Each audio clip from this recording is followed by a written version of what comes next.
Thanks so much for tuning into this earnings conversation with Prashant Jain of JSW Energy. They came out with, arguably a rather strong set of numbers in Q1. Profit growth of 135%. Incremental EBITDA from merchant power sales stood at about 270 crores versus, I believe, a very meaningfully lower number in the comparative quarter last year for arguably the right reasons as well, or for arguably the reasons well known, including the COVID wave. The questions to Prashant Jain, though, of course, as he told me just before we got on air, that the EBITDA performance or the PAT performance may be X in a quarter and a Y in a quarter, it doesn't matter. What matters is the underlying strength and some of the other arguments like receivables and free cash flows. So let's talk about all of these with him. Prashant, great having you. Thanks for joining in. Thank you. Prashant, how would you summarize the quarter, arguably the first half, because there's a lot of conversation about how power demand is materially picking up. Have you sensed that in this quarter numbers?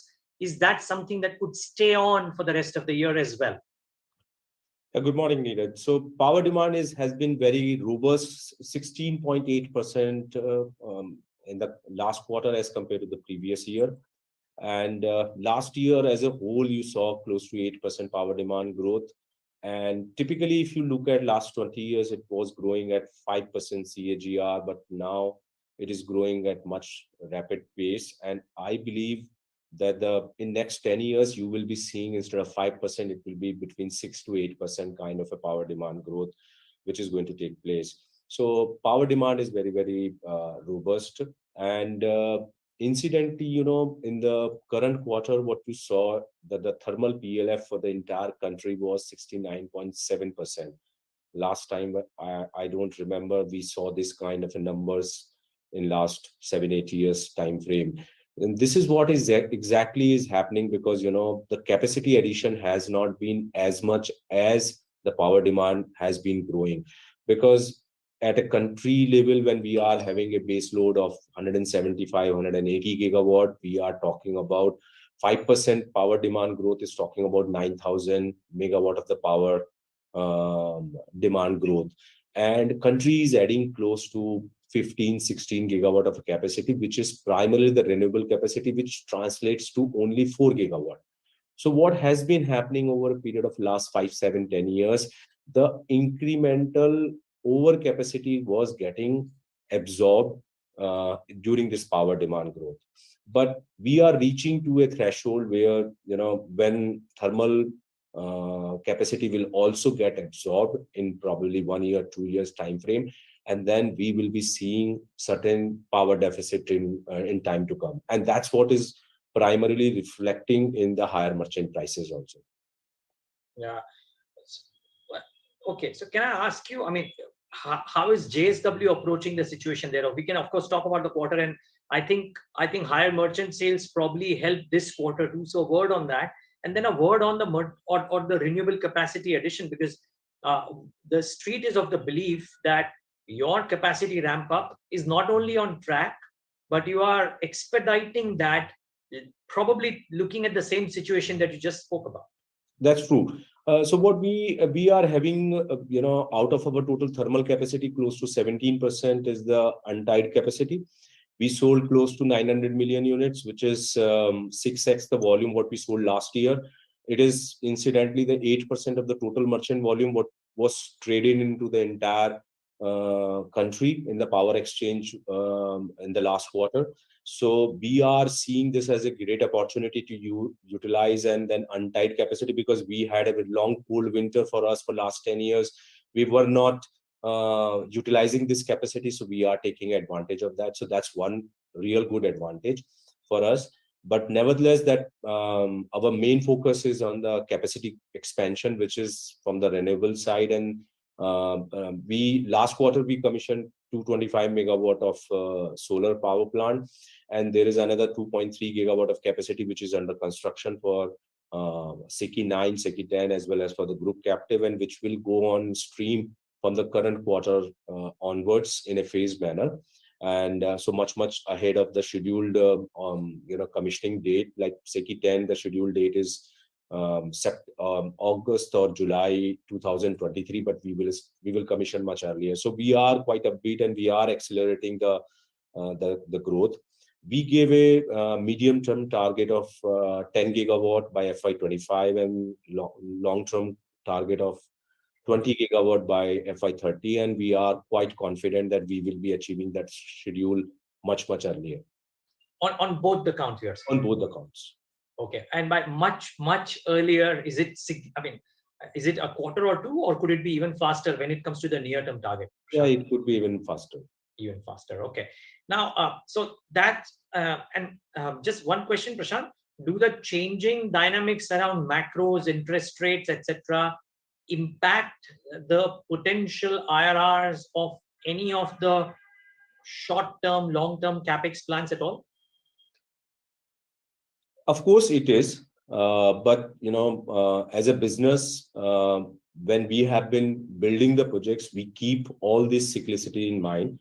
That's why we have not been chasing growth at any cost. Yes. So we have been very categorical in past also, that as and when we see an opportunity where we can have a normative return for our long-term investments, we will be doing it. To give you a color, like for example, my average interest cost for the entire company is 7.8%. But when I'm building the projects and when I'm making the bid, I'm always factoring close to 8.5-9%. So whenever any kind of a cycle which will come, wherein I see a short-term increase in the interest cost, we are able to weather it. We are also building the capital expenditure considering when there could be the cyclicity in the commodity prices. So we don't do the price to perfection kind of a scenario. And that's the reason, we have been now disclosing that our average cash return on our net worth is close to 20-21%. And that is why, we are a very strong balance sheet as compared to the peer group, which is 5 to 6 times debt EBITDA. We are less than 2 times debt EBITDA. And then going forward, we will be always, even after leveraging the balance sheet, maintaining those kind of a return ratio. So it impacts us also, but we keep enough headroom and we don't want to chase growth at any cost. Got it. The other thing, Prashant, is about the thermal capacity, which is entirely, correct me if I'm wrong, entirely imported coal-based capacity. Now, most people believe that you are well covered by either the PPA agreements or merchant power. Is there anything out there that worries you simply because of the higher prices and which are staying elevated, even as some of the other commodity costs have come off? Energy has stayed elevated. Could there be something that could turn out to be a small problem, if not a big problem? So it's a problem for the country as a whole or industry as a whole, because, a lot of coal is imported into the country, close to 200 million ton of various type of coal, which is going for different purpose, including the power generation in the country.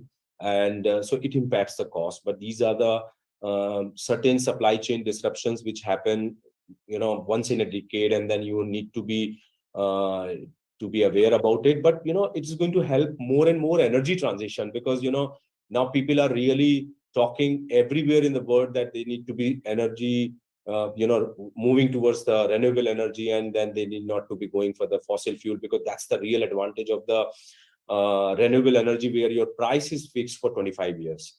And so you are not exposed to the rupee depreciation. You are not exposed to the logistics costs going up. You are not exposed to the commodity prices cyclicity. So this is going to help for the faster energy transition.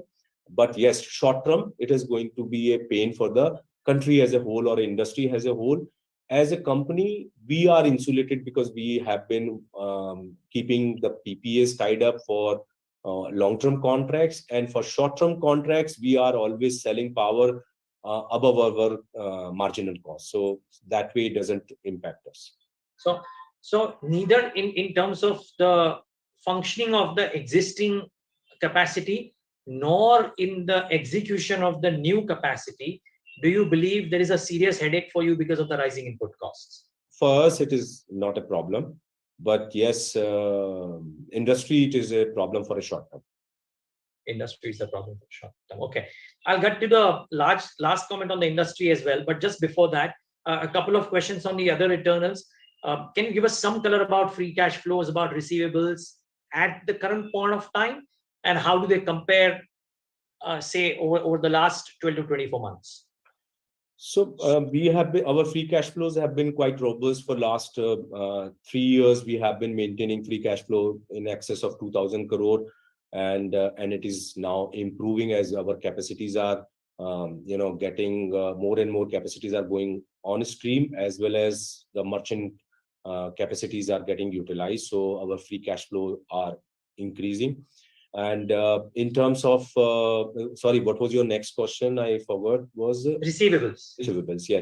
In terms of receivables, we saw all-time low receivables of 47 days, and we do not have any kind of a overdues as we are speaking. There is a zero overdue from any of the discom, and so we have been quite fortunate in respect to the receivables. So that's demonstrates our capability to maintain our balance sheet and cash flows quite robust. You're striving to improve upon this as well? Not really. I think 47 days is the quite optimum, because you make the billing only after 30 days, and then there is a 30-day period of when it becomes due. But the point what I'm trying to make, Neeraj, is not about JSW Energy, but as an industry as a whole. There have been a lot of litigations in last 10 years, but at various adjudicating forums, the issues are getting settled. So law is taking its own course, wherein various forums have decided and adjudicated that power purchase agreement is a sacrosanct agreement and it needs to be honored. It is also been adjudicated that the late payment surcharges or the interest has to be paid in case there is a delay in the payment. And even we were having one case where one discom was not paying on time, and then they were disputing that why they should pay for the late payment surcharge, and then it was settled in the Supreme Court, and ultimately we received all our money. So all these laws, which is once they are getting settled, it is creating a structural discipline in the sector. So as a sector per se, all these issues will be settled in due course of time, and I'm very, very optimistic that the discipline is going to come in the sector. Okay, my final question, Prashant, and that is around what could happen over the slightly medium term. I learned by talking to you as well, right? The quantum of capacities that have been added or are getting added versus the growth in power demand. We're staring at a power deficit, if not in 24 months, then certainly in 36 months. What happens in such a scenario? Because if power becomes more expensive than where it is right now, it might be okay for the urban folks to be able to get it very easily, pay a premium for it. May not be true for the country at large. So how does the situation then evolve? What does the power sector do to tackle this? What does the country do to tackle this? So the merchant prices which you see in the power exchange, actually it's not making any kind of a difference in the overall cost of the purchase basket for a distribution company, because as a country as a whole, it is less than 2-3%. So nobody is setting up a power capacity to sell power in the merchant market. Of course, it's not possible. So entire capacity which is being set up is only after doing the power purchase agreement. Now these are the transitory movements which happens, like there is a commodity price increase which happens once in a 10 years, and then you see elevated prices for 1 year, and then you get impacted. Similarly, 1 or 2 years, 2-3% power cost of the total basket will be on an elevated level, but it is overall blended power cost, which is now like 4 rupee 10 paisa. It can get impacted by 1 paisa for an entire country as a whole. But these capacities will be added up, because that's what the industry becomes more and more encouraged to set up more and more capacity when they see there is a great opportunity to do the power PPAs and other things. So whether it is rural, whether it is urban, nobody is going to get impacted by these kind of shortages. Rather, it is going to incentivize all investors to come up quickly to set up more and more larger capacities. And also it is going to incentivize distribution companies to make necessary reforms into their home, so that they can settle their finances and pay the power producers on time. So it is all in all good for the everybody as an industry, and it is not going to impact because the overall volume which is traded on the exchange is very minuscule. Okay. But if there is, sorry, I'm just taking a minute longer. If there is a deficit at some point of time, so if there's a demand supply mismatch, it does impact the price of the underlying asset, which in this case would be power prices. So they will naturally move up, right? So in such a scenario, what happens? And at that point of time, either merchant power or even PPAs signed at that point of time. No, PPAs will be whatever you have signed, you have to sell the power at that particular price. You cannot get out of, like it is distribution company cannot get out of in a over capacity situation, and in a power deficit situation, power producer cannot get out of the PPA. So they will have to supply power at a PPA tariff. Now, no renewable capacity is getting set up on merchant. No thermal capacity is being set up in the country. So whatever is the current underutilized thermal capacity, that is selling power, but eventually nobody wants to sell power on the merchant market. So given a choice today, if we are having like 800 megawatt of the power capacity which is untied up, if any discom comes to me or any consumer comes to me who wants to tie up with me for 25 years, I will be happily tying up today, and I will forego my interest into sell power in the merchant market, because I will not look at 2-year window, I will look at 25-year window. So this is how it is going to happen to the country. So it is not going to get impacted. And as I said that even if part of the capacity is being traded at a higher tariff, overall tariff is not going to make impact. Okay. Thank you, Prashant. Lovely having you. Congrats on what seemed to be a good quarter, and thanks so much for speaking to us today. Thank you. Thanks for having me. Well, the pleasure was ours. Viewers, thanks for tuning in.